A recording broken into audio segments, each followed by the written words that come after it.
everyone, my name is Tina Huang. I'm a Director of Queensley Law and the leader of the Property and Disputes team here. Today we have Mark Hill-Rennie from ANZ joining us. Would you like to do an introduction? Yeah, hi. As Ken said, Mark Hill-Rennie from ANZ. I've spent about 30 plus years in the finance industry, mainly in the lending field, but also spent a bit of time out on my own business. Wow, so a lot of experience behind there. Just to qualify, this should not be taken as legal financial advice, and whatever Mark says is not to be attributed to ANZ. So we're going to talk about lending today. Now, what is retail and what is commercial? Retail is essentially lending to the personal customer or a family trust. So it's very much a mother, father, or kids, etc. Personal lending. It's the personal lending, which can be in a family trust. Right. Business lending is essentially into a business, so you're lending on the cash flow of the business. Right. And that's the commercial? Yes, exactly. Yeah, we do in commercial help customers with their personal lending, but essentially we're lending into a business. Right. So we're going to first ask questions about residential lending. Now, what two main factors do banks look at when they're looking at residential? The key first off is serviceability and the ability to service that loan over an extended period. The other part of it they look at is a thing called the LVR, or loan to value ratio, which is a percentage of the purchase price or the valuation of the property. It's generally around 80%. So currently, banks tend to lend up to about 80% of Yes. All banks have, via the Reserve Bank, a small cap that they can go higher with. So some exceptions. Yeah, there definitely is some exceptions, but the vast majority is in that 80% and below. Right. And when you're looking at serviceability, what is the test rate that banks are sort of looking at to test? It varies. It doesn't vary too much per bank, but essentially it is, so if interest rates, which are around 7% at the moment, there's usually about 2% added on. So most banks are testing at the moment at around a 9% interest rate. Right, so while the actual interest rate on their loan could be 7%, the banks are testing to see whether they can repay if it's 9%. Yeah, exactly. Right.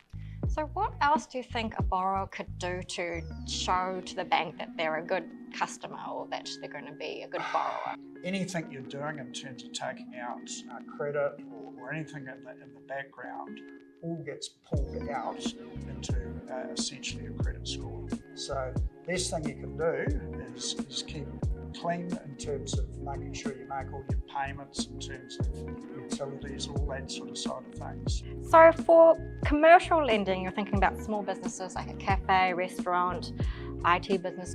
What kind of things would you look at in a loan application there?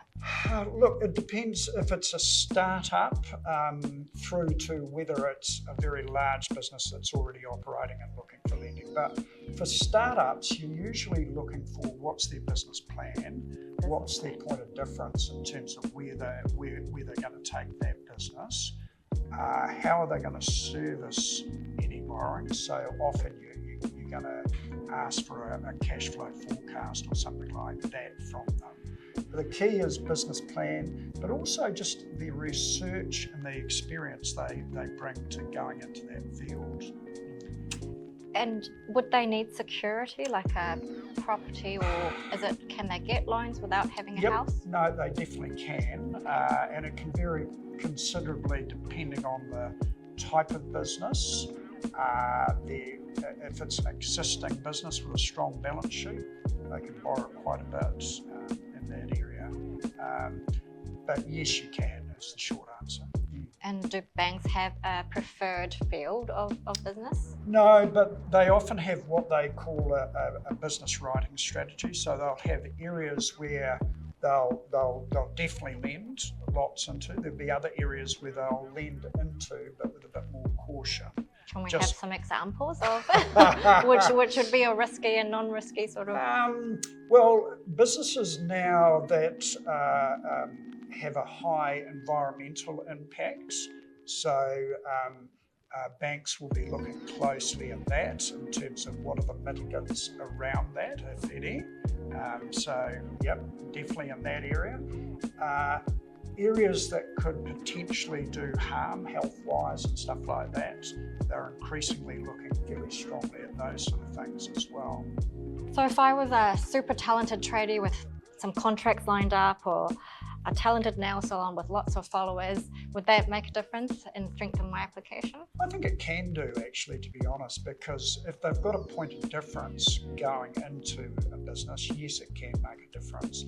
But I still would want to see what's their plan to take it from doing that to actually being in business and getting income out of it.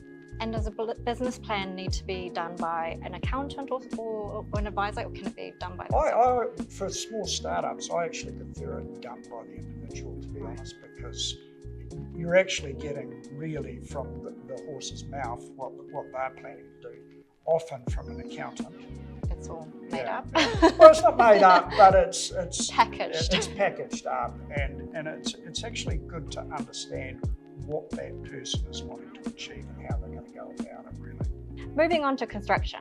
If I owned a piece of land, 800 metres, wanted to subdivide 3 or 4 lots, what key factors would you be looking at to lend? The first thing in any environment, but particularly in the current environment, is the actual cost to build.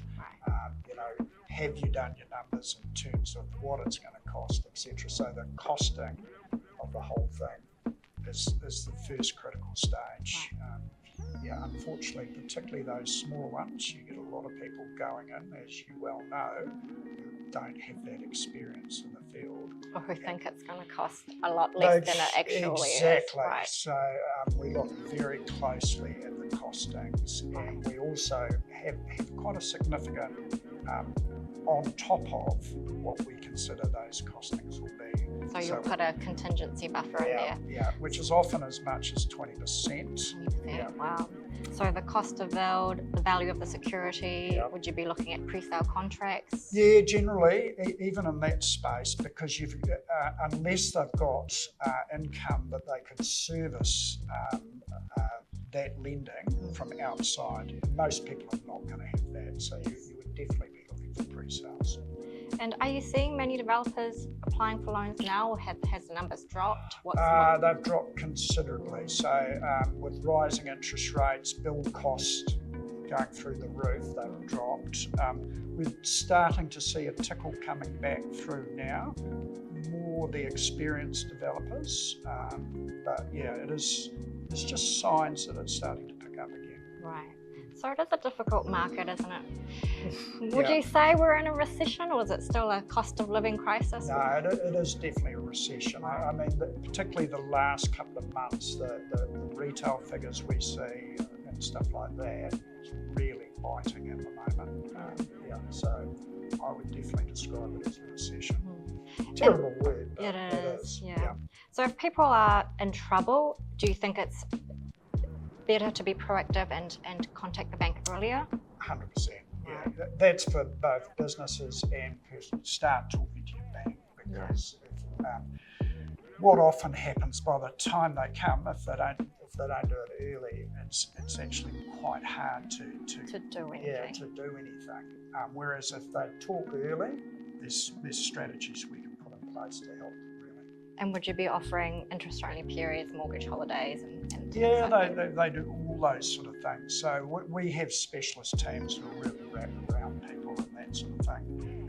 The days of banks looking to sell up a house under people are well and truly gone. They'll work very closely with them around the whole thing. So yeah, it's interesting. We haven't seen the number of mortgagee sales we've seen in sort of the GFC time. So it seems that people are working together with their banks, maybe. They are, and also I think, unlike other recessions, the unemployment rate's not that high at the moment. We could still see more problems as that starts to creep up, which looks like it is. Yeah, it's difficult because there's recession, there's inflation, and it's difficult times. When do you think we'll see happier times? Well, every business I talk to at the moment says survive to 25. And I think a lot of them are hoping that it starts improving in 25. So business strategies survive, then thrive in 25 yeah, maybe? Yeah. Often though, if you talk to a lot of business people who've got good businesses, they often see recessions as an opportunity. So they are looking for growth, and they are often looking to purchase other businesses because that's actually a good time to be doing it. You set yourself up well for 25. Yeah. That's been very interesting. So thank you for that. Do you have any other comments you want to add? No. Okay. Pleasure to chat. Yeah. So as mentioned, you need to be proactive if you have any issues. I'm sure ANZ and the team, Mark's team will be happy to help. Queen City Law are also here to help. Thank you very much.